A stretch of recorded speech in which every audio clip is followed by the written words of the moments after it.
Arrancamos este segmento con Fundamento Criollo para abocarnos a una columna que hemos pensado junto al historiador Mariano Cabral y que fue bautizado Pasado de Revoluciones.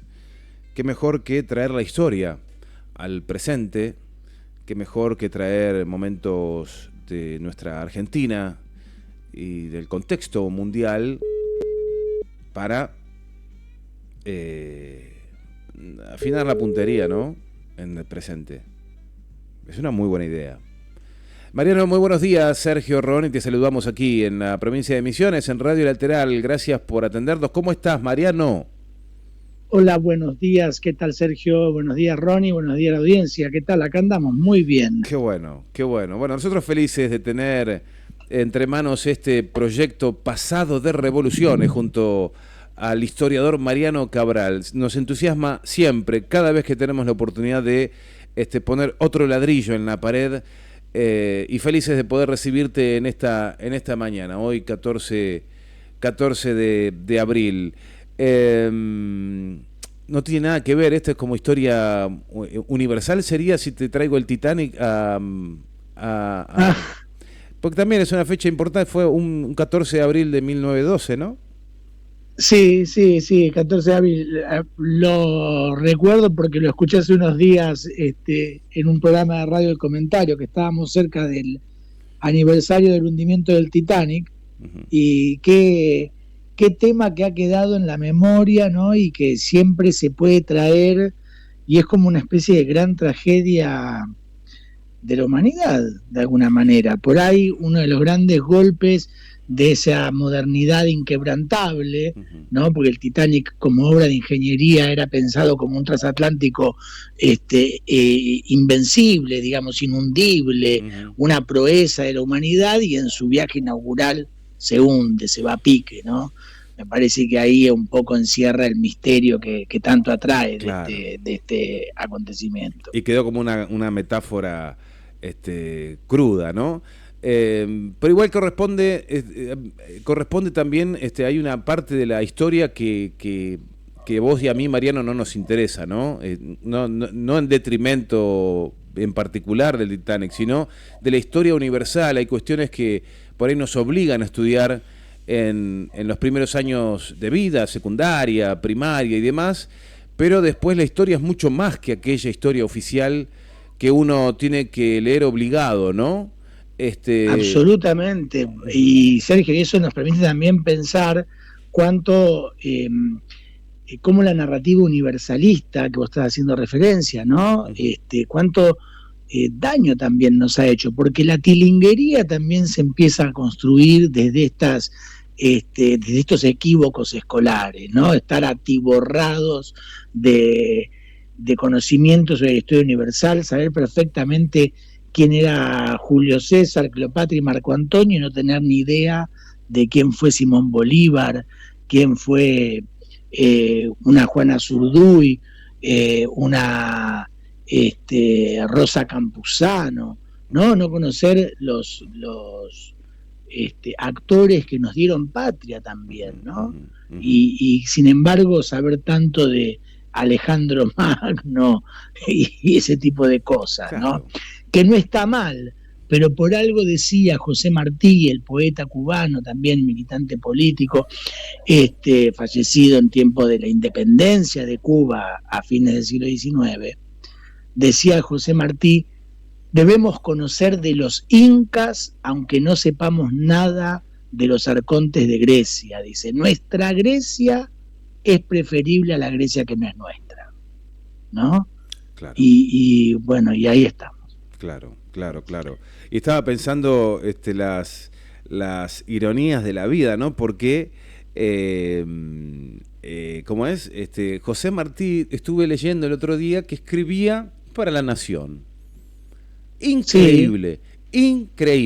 Increíble. Pero, sí, bueno. Escribía para La Nación, que era uno de los diarios más prestigiosos de América Latina, pero también, sus notas se publicaban en La Nación, pero también fue crítico de la mirada que campeaba en la Argentina sobre la modernidad. Bien, ahí me empieza a gustar. Ahí estás empezando a contextualizar.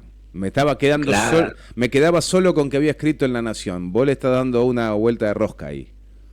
claro, no, él fue crítico, acompañó sí el engrandecimiento de la figura de San Martín, le pareció algo interesante, pero fue uno de los intelectuales latinoamericanos que vieron con asombro que la construcción de un relato histórico en la Argentina se aislaba del relato histórico latinoamericano, se aislaba de lo que teníamos en común.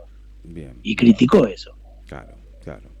Mariano, bien, ¿tenés algún tema en particular preparado? Sí, tengo. A ver. Tengo un tema para hoy, pero antes que nada, bueno, antes que nada no, pues ya empezamos a conversar hace un ratito, pero mira, primero quería felicitarte y felicitar al programa por la entrevista que le hicieron la semana pasada a Gustavo Terzaga, nieto del gran historiador cordobés Alfredo Terzaga, y que se nota que está ahí siguiendo sus caminos. Quería felicitarte por esa entrevista y por abordar el tema que traía Gustavo Terzaga, a quien no conozco, pero realmente me encantó y me gustó el tema.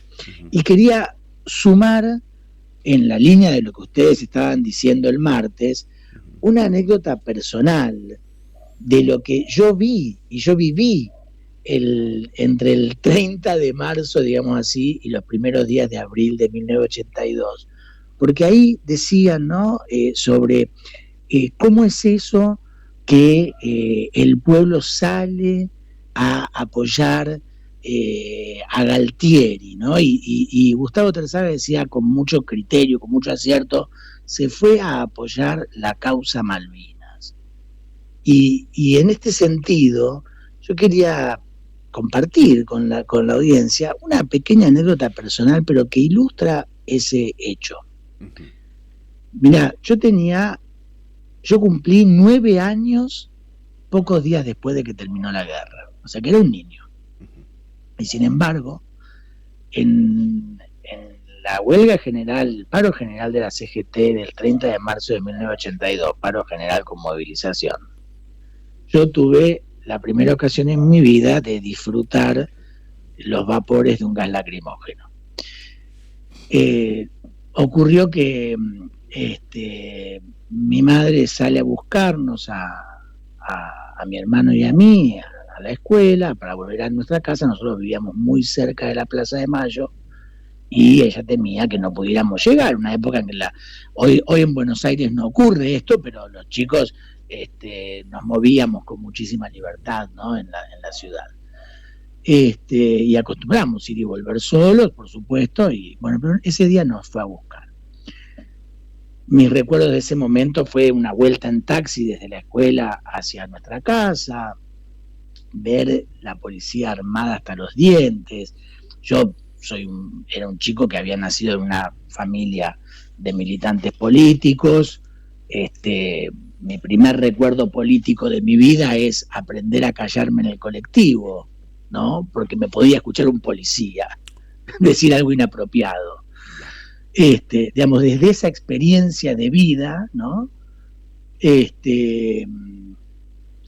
Encontrarme con una 9 de julio militarizada y la policía persiguiendo, militarizada, la policía, ¿no? La policía, la Guardia de Infantería, la Policía Federal, corriendo a la gente, pegándole.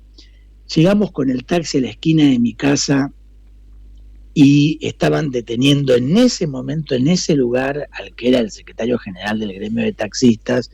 Así que el taxista que nos llevaba a nosotros se bajó ahí, dejó su taxi, se metió en la batahola de la vereda de enfrente a defender al secretario general de su sindicato.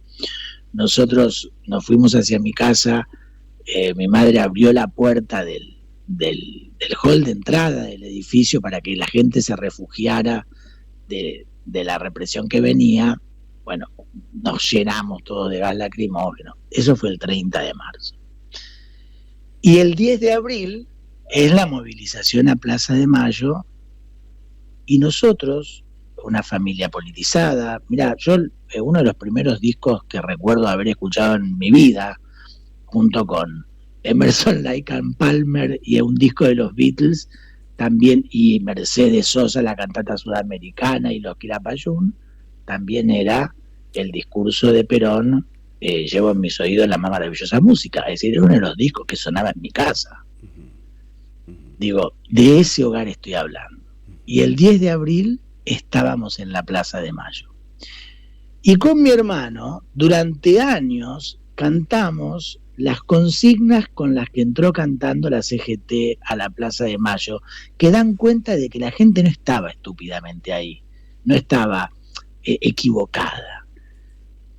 Había una que no recuerdo, como perdí la melodía, en mi memoria me cuesta recordar la letra, pero era muy explícita respecto de que era la misma CGT del paro general.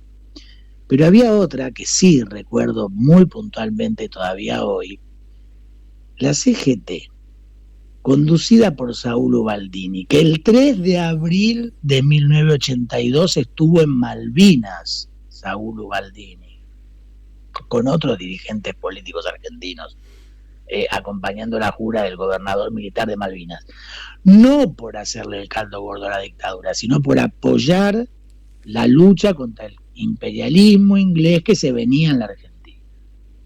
El 10 de abril de 1982, la CGT entra a la Plaza de Mayo cantando Galtieri, Galtieri, prestá mucha atención, salí de la Rosada, que es la casa de Perón. Entonces, que no nos cuenten que la gente, sin tener idea, un día hizo un paro y una semana después aplaudía tontamente a la dictadura. No es lo que pasaba. Bueno, con esa anécdota quería felicitarte por la entrevista y hacer un aporte también a lo que estaban diciendo respecto de que de cómo había sido esto, ¿no? De que una semana después o una semana y media después del paro general estuviera esa movilización en Plaza de Mayo, ¿no? Mi padre, que por poco se salvó de la detención en la marcha, porque estaba ahí también compartiendo la movilización de la CGT, es uno de los voluntarios de Malvinas. Después nos llamaron a los voluntarios, pero él y sus compañeros fueron y se inscribieron como voluntarios en Malvinas. Y te estoy hablando de un hogar de militantes de la Izquierda Nacional. Sus amigos eran militantes de Izquierda Nacional y peronistas, digamos, de nuestro mundo. Era ese. Era algún conocido exiliado, algún conocido que había muerto. Esta era nuestra vida familiar. Y sin embargo, frente a la gesta de Malvinas, en mi hogar no hubo dudas respecto del posicionamiento. Bueno. Mucho Jorge Abelardo Ramos en tu casa, entonces. Sí, sin duda, por supuesto. Sí. A quien pude tratar desde chico, ¿no? De chico. Mirá.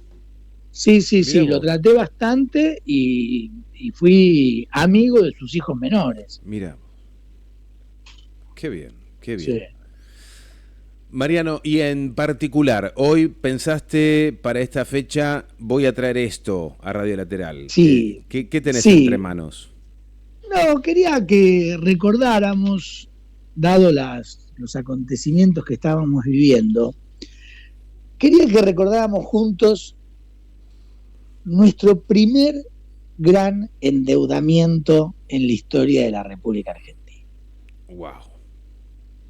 El famoso empréstito de la Baring Brothers suscripto en el gobierno de Bernardino Rivadavia. Así que traía para hoy ese tema porque me parece interesante ver cómo hay cosas que decimos, ¿cómo puede ser que un mesadinerista que tiene más amigos en Wall Street que incluso seguramente en el barrio en el cual viva en Buenos Aires, pueda ser el negociador argentino de la deuda, ¿no? ¿De qué lado está? ¿No? ¿De qué lado están los intereses de su vida? ¿No? De los Luis Caputo y de las personas que negocian para la Argentina la deuda hoy, ¿no? Y entonces, recordar también que el tema de la deuda, el tema de las cadenas financieras del Estado argentino con las potencias de cada época, es un tema remanente, es un tema remanido, un tema recurrente de la historia argentina. Entonces, primero que nada, vamos a poner en contexto, ¿no? La deuda se decide tomar en 1824 y es una decisión de la legislatura de la provincia de Buenos Aires. Es decir, en un principio no es una deuda nacional, es la provincia de Buenos Aires que decide salir a tomar deuda en un momento donde está habiendo importantes especulaciones con las nuevas repúblicas hispanoamericanas en la Bolsa de Londres, ¿no? Ocurren inversiones, préstamos, no es una exclusividad argentina, sino que cada país hispanoamericano tuvo en la década de 1820 su préstamo británico. ¿Bien? De hecho, por ejemplo, el gigante Brasil tuvo un préstamo acorde a su tamaño, 10 veces más grande que el que recibió Argentina. Y la pequeña Confederación Centroamericana tuvo un préstamo 5 veces más pequeño que el que recibió Argentina. ¿Se entiende? Uh-huh. O sea que había, pero la Gran Colombia de Bolívar, el México, bueno, ya no de Iturbide, pero ahí a poco de la independencia también recibió su préstamo, y así cada país.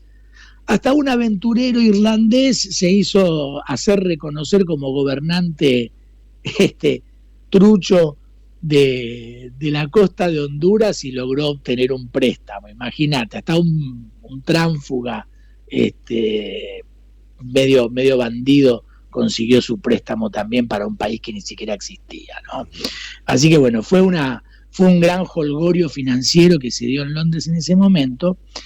Y para el caso argentino, la legislatura de la provincia de Buenos Aires manda dos negociadores a Londres.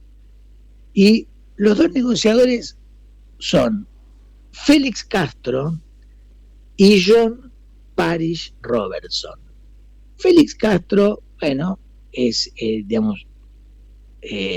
comerciante y político argentino, vinculado al gobierno de Buenos Aires, pero lo que importa ahí es el segundo de los enviados.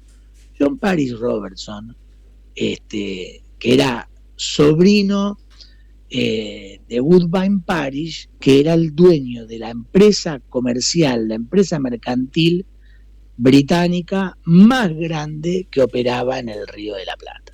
¿Se entiende? Uh-huh. Entonces, en primer lugar, ¿a quién mandan a negociar? A un comerciante inglés. Dios mío. Uh-huh.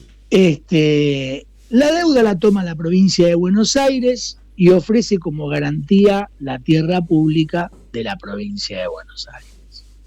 ¿Bien? Sí. Bueno, hay es interesante la cantidad de dinero que se tomó como préstamo y qué pasó, cuánto se recibió, qué pasó con ese dinero. El préstamo total que otorgó la Baring Brothers originalmente a la provincia de Buenos Aires, pero que luego, vamos a ver enseguida, va a transferirse a todas las provincias unidas, es de 1 millón de libras esterlinas. En aquel momento no era el dólar, no era la lluvia de dólares lo que esperaba la tilinguería, sino la lluvia de libras esterlinas. Entonces, bueno, 1 millón de libras esterlinas. En este tipo de préstamos habitualmente hay un descuento. ¿Qué es ese descuento? El descuento es, bueno, yo te presto por tanto, pero en realidad te voy a dar tantos menos. ¿Por qué? Vos vas a asumir un compromiso mayor porque es una operación con mucho riesgo, estás allá muy lejos, ¿no? El dinero tiene que ir y venir, entonces asumís una deuda por una cifra mayor de la que finalmente se va a otorgar. Ese descuento inicial fue del 30%.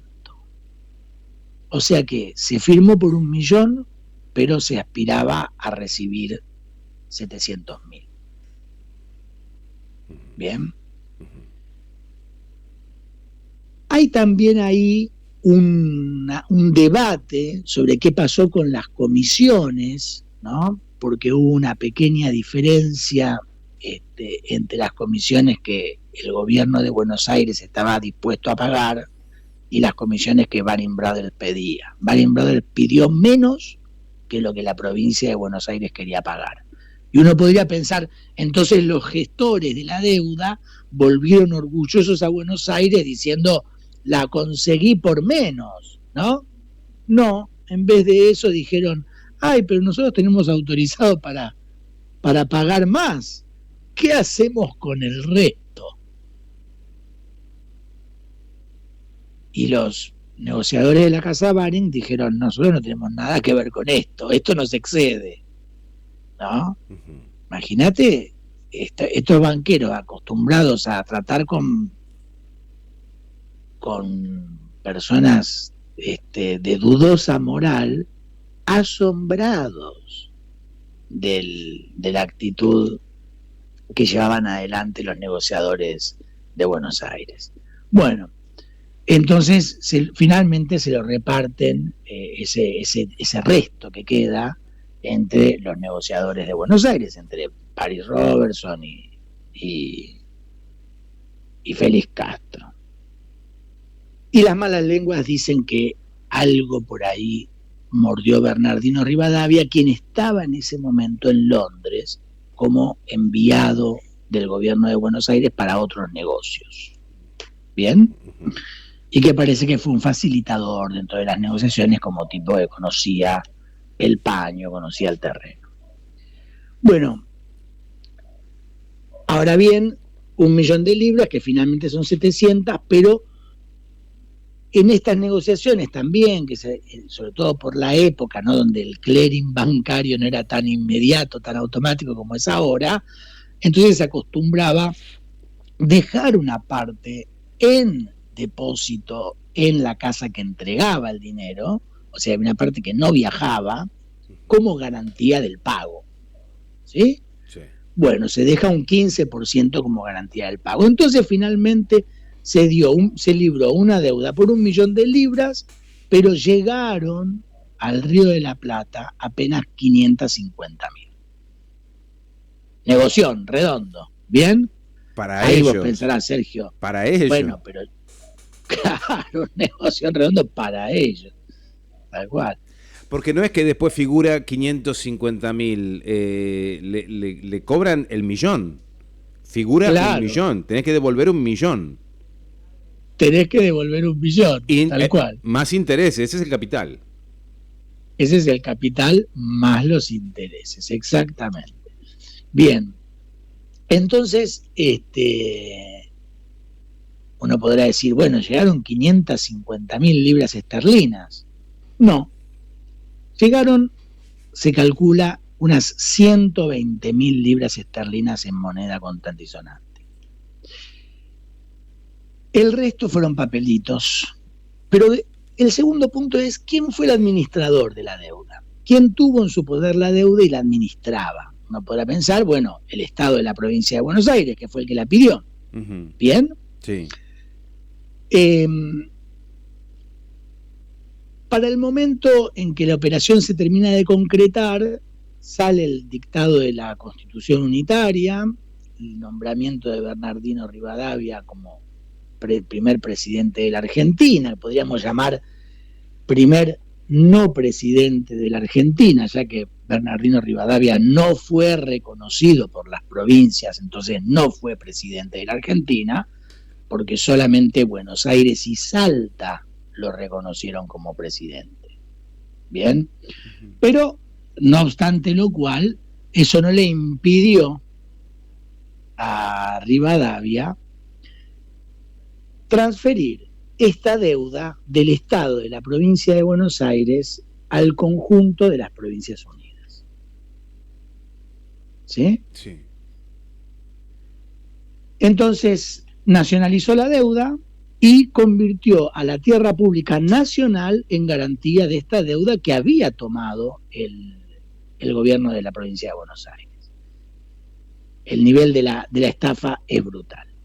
Por último, ¿quién administró la deuda? La deuda la administró, no nos confundamos con el nombre, un banco que se llamó Banco Nacional.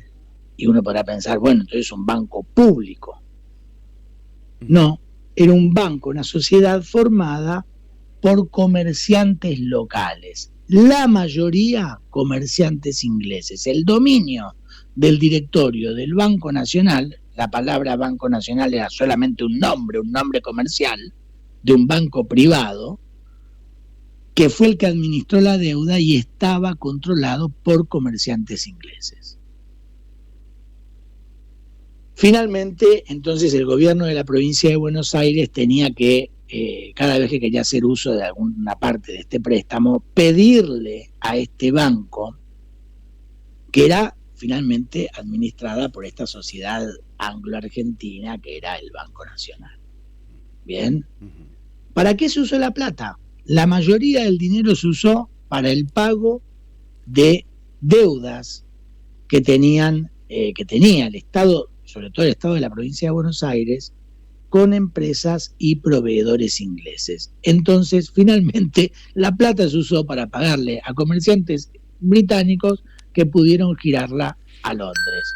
Salió de ahí, volvió para ahí, pero en el medio nos quedamos endeudados en 1 millón de libras más intereses con las finanzas londinenses.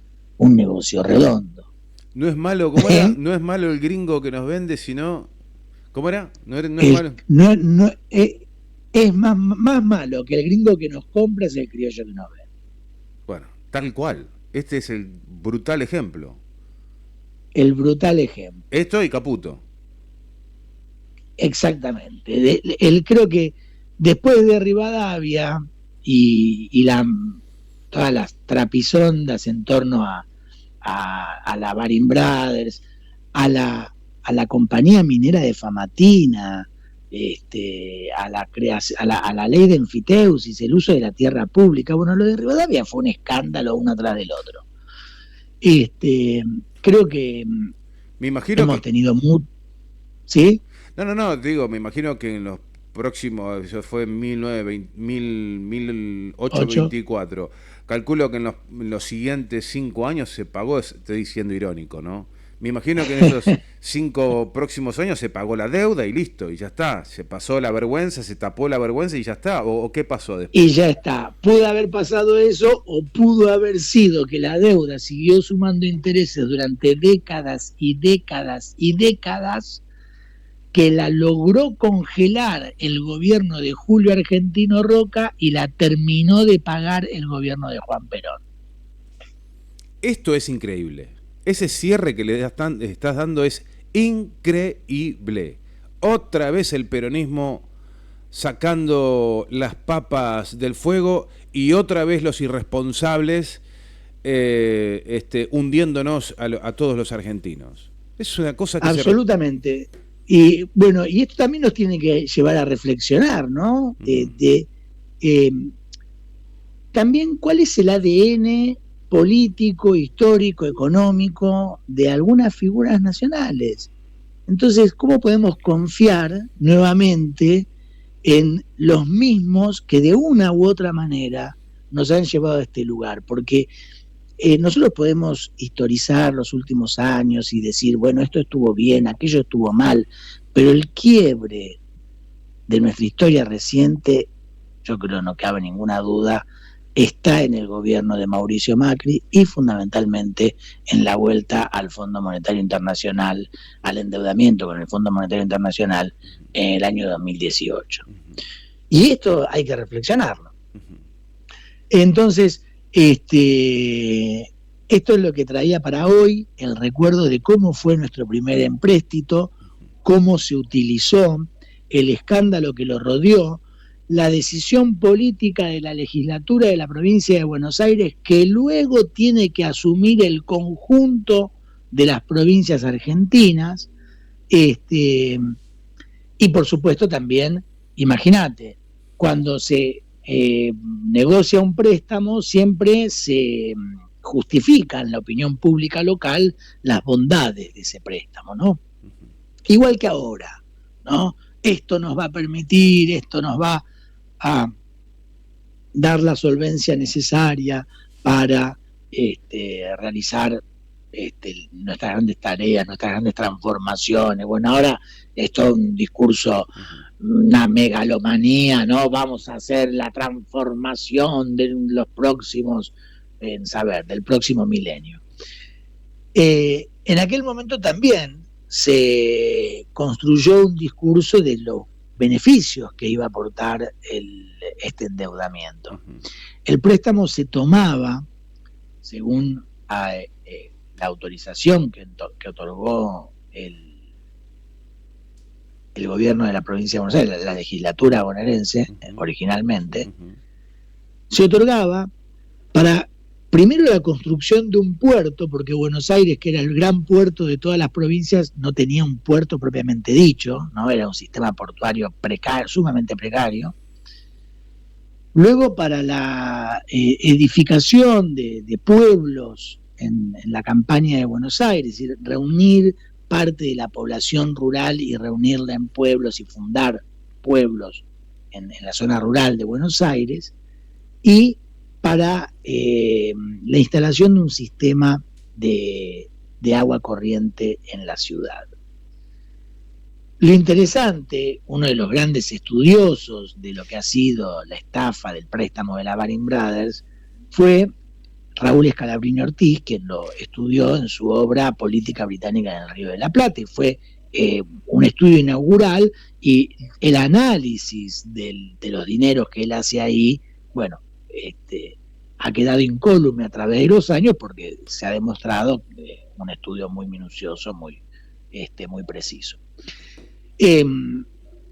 Y una cosa que me parece interesante de lo que dice Scalabrini Ortiz en su obra, porque hay que recordar también a quienes antes que nosotros ya revisaron estos temas, ¿no?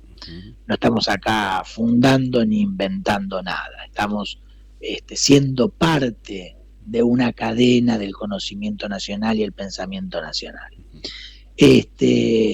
Decía Scalabrini Ortiz, dice en su libro Política Británica en el Río de la Plata, claro, dice, a los comerciantes los arreglaba o los endulzaba, los alegraba, diciéndoles, les voy a poner un puerto.